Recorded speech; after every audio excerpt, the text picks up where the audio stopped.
What's a normal quota per sales rep? 500,000, 1.5 million per annum? Oh, is that revenue or gross profit? Is it lifetime value or one-time value or somehow a one-year value or... and if we want to improve our yield per rep, do we just hire better ones? To me, quota setting's all a little bit, well, kind of looking over the shoulder. Isn't there some better way to do it than that?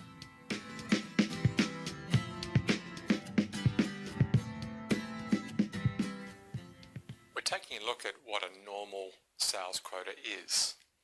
And for a start, I want you to think about sales value, not revenue. I've argued in previous blogs that when we think about revenue, half or even 3/4 of this year's revenue might be from deals we did last year. So why would you reward me with them again? That's customer service's job or delivery's job. Reward me on what I bring to the table this year. So let's look at sales value, not revenue. But I want to shift you to looking at inputs. And I'll explain shortly why, and I'll show you how to use inputs, compare them to the outputs that you need to run the business, and to iterate between the two to form a smart quota. The most important input that we need to take into account when we're allocating a quota for a salesperson is the number of meetings that they can do and that they need to do. We'll look at both.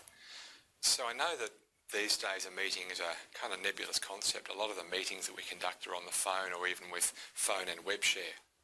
So I'm going to talk about meetings, but really I mean a meaningful interaction, something that you've got to plan for, book, conduct, follow up.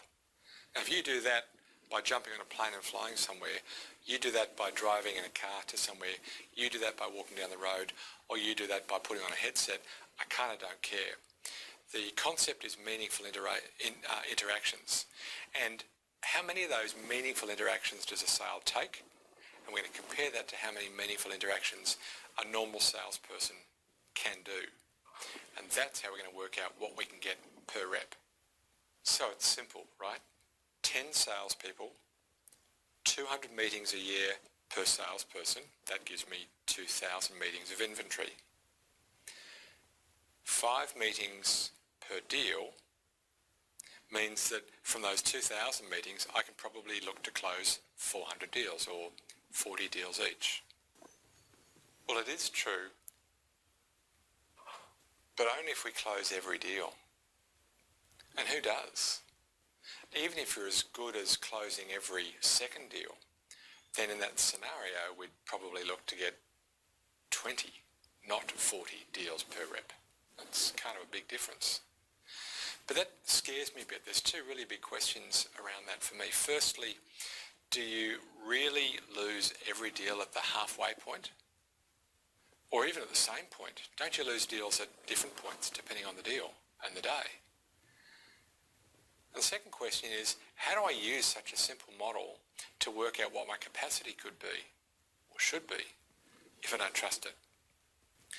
In a moment or two, I'll show you how to build that model in the funnel plan. But first I'm going to do 2 things. I'm going to show you how to build a model of a sales capacity in a spreadsheet. And I'm going to invite you to receive more blogs like this. Let's take a look at the sample model using a spreadsheet first.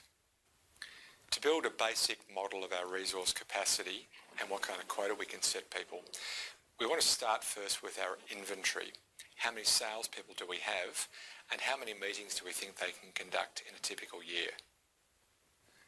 Be a bit cautious with that latter number though, by the way, because you have to remember training, sick days, leave, all of these other elements. So how many meetings can they conduct year in, year out? That's the number that we want. Together, number of salespeople times the number of meetings gives us our inventory. And then we want to take a look at what we actually require. Here's a model that I've built for you to show. Work out how many buyers need to reach each point in the buyer's journey. So, as you know, in the buyer's journey, we're moving from one stage to the next. But we don't always succeed. In fact, the failure is kind of key, and it's baked into the way we work. let's apply a leakage value for each point. So if we were trying to achieve, let's say, the 400 decisions that we're using before, then you can see how many progressions we need to successfully navigate from the stage on the left to the stage on the right in that given year. Now let's work out how many meetings are needed for each of those progressions. We've got a total of 4 meetings that we need for this sale in this example, but half a meeting, just to explain, half a meeting means that every second sale needs a meeting at that stage. So 4 meetings all up to achieve a sale, but we use them up at each stage as allocated. Well, that lets us work out how many meetings will be consumed.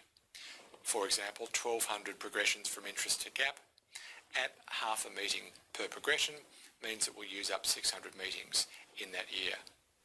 All up, we need 2,868 meetings in order to make our 400 sales.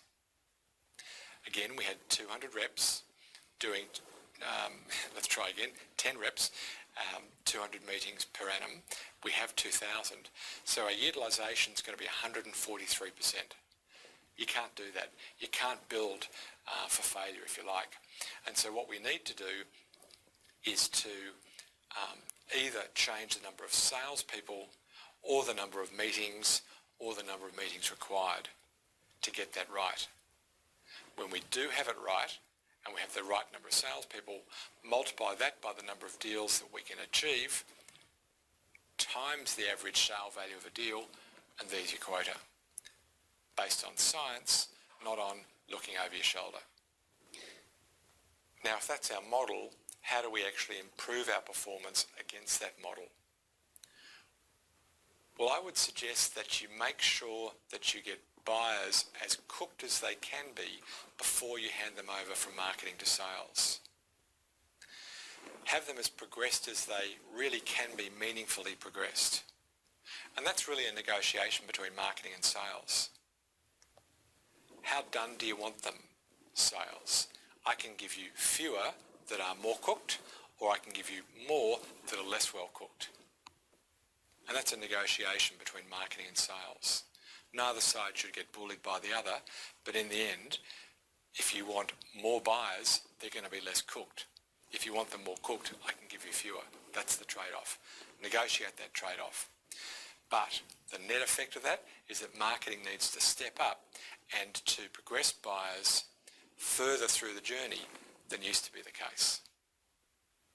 Well, if you enjoyed this blog, then likely you'll enjoy others that we've done. Can I invite you now, if you haven't already, to go to mathmarketing.com/blog and to subscribe.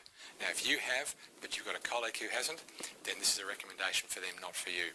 Go to mathmarketing.com/blog and you'll find there 2 subscription options. You can either get the once a month collection of insights, or you can get a blog twice a week or an email twice a week every time we produce a new blog. We do 1 video like the one you're watching now every week, and we do 1 textual blog. So go there now, or send the recommendation email to your colleague. Now, if you prefer to maybe remain anonymous, you can go to YouTube and subscribe to our YouTube channel instead, and you'll get these video blogs. So do that now, come back, and I'll finish this off for you. Well, I promised you I'd show you how we do that in Funnel Plan. The funnel plan section that this is going to affect is our velocity model, and in particular, our utilisation. You may also want to see an earlier blog that I did on resource modelling. I'll include a link to that in the show notes. So using those same values that I showed you before in my simple model, plus recycling and evaporation, you can see we have a similar but slightly different, and I would argue slightly more refined conclusion.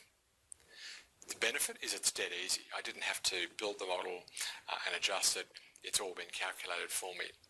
But we can see that in this example that over the 3 years, based on an assumption that we're going to grow every year, then we're actually going to be 60% over capacity with our 10 reps. Remember, we were about 40% over capacity beforehand. So over the 3 years, we're going to be 60% over capacity. So we're clearly going to need to have more reps. Or a modern marketing function. Now I'll show you how that modern marketing function needs to work on another day. But for now, may your funnel be full and always flowing.